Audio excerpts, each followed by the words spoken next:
Desain modern tropis pada project ini lebih mengutamakan keinginan awal dari klien, terutama itu karena it's a tropical kan. Terus modern itu mungkin kita gambarkan sebagai desain yang tidak terlalu banyak dekorasi, lebih simple, lebih straight line gitu, tanpa menghilangkan baik mungkin unsur kayu, unsur naturalnya, bisa berupa rotan, bisa berupa elemen batu, ya kan? Dan di wall panel kita bisa aplikasikan juga ada kayu-kayu, jadi kita masih bisa merasakan elemen dari alam itu sendiri. Nah, untuk naturalnya kita banyak menggunakan kaca, jadi sunlight masih masuk ke rumah. Jadi kebetulan rumah itu memang sudah didesain begitu baik dengan ceiling yang begitu tinggi. Jadi kita coba jaga heritage atau keinginan dari klien tersebut. Tapi how to elevate this, that's why kita pikir dengan open space seperti ini kita perlu warna-warna yang cukup berani.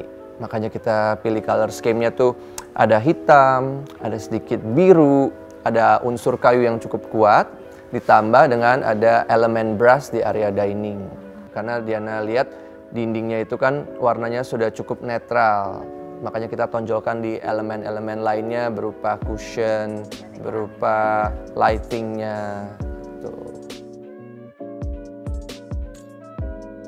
Dan amazingly khusus untuk proyek yang di Cinere ini, Hans pemilihan untuk lampu dekoratifnya dari iHoles cukup kontras, memilih warnanya yang hitam gitu ya.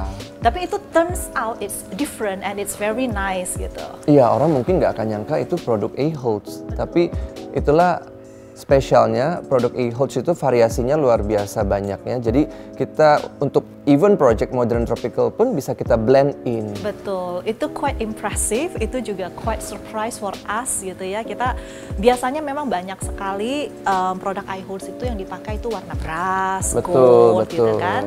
Nah tapi ternyata hitam ini bisa masuk ke desain yang tropik gitu.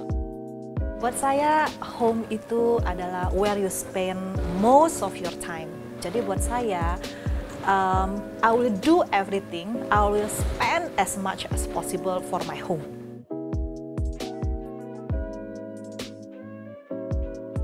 That's why tiap kali aku desain rumah, I will always try to mendapatkan apa sih keinginan klien pada awalnya. Jadi itu harus menggambarkan kepribadian kita banget as the owner of the house. Oke, kalau tips dari saya, pastinya nomor satu disesuaikan dengan gaya desain ruangannya. Kemudian selanjutnya adalah menyesuaikan dengan color scheme dari ruangan tersebut. Ini ada sedikit tips kecil. Tidak usah takut untuk mencoba sesuatu yang lain daripada style ruangan tersebut. Karena itu akan menjadi satu accent point. Jadi mix and match. Betul. Gitu ya. Dan kemudian yang tips ketiga lagi adalah belanja di iHoles. Karena kualitasnya bagus. Oh, oke. Okay. Karena gini loh, kalau untuk lighting, kalau misalnya kita pilih yang kualitasnya bagus, itu akan satu long term investment. Betul ya kan? sekali. Ya, dan itu kemudian penting sekali itu. Juga less maintenance. Yes. Itu 3 tips. But on top of that, itu satu yang paling penting adalah tanya desainer interiornya. Nah, itu juga menurut saya itu penting karena ya gimana kita antara vendor, supplier dengan interior dan klien bisa work together. Jadi kita bisa create sebuah ambience yang in the end everybody's happy. Betul, work together itu penting sekali sih. Karena kan itu tujuannya itu kan untuk satisfaction of the customer. Yes, bukan hanya ego dari desainernya aja, tapi lebih ke kliennya juga bisa merasa kita bisa combine dari produk-produk yang cantik ini ke dalam satu ambience yang bagus. Betul, betul. In the end of the result, klien happy, semua happy. Betul. Saya rasa itu is the ultimate satisfaction ya. Betul, dari sebuah dan ternyata design. Hasilnya fantastik ya. Yes, betul sekali.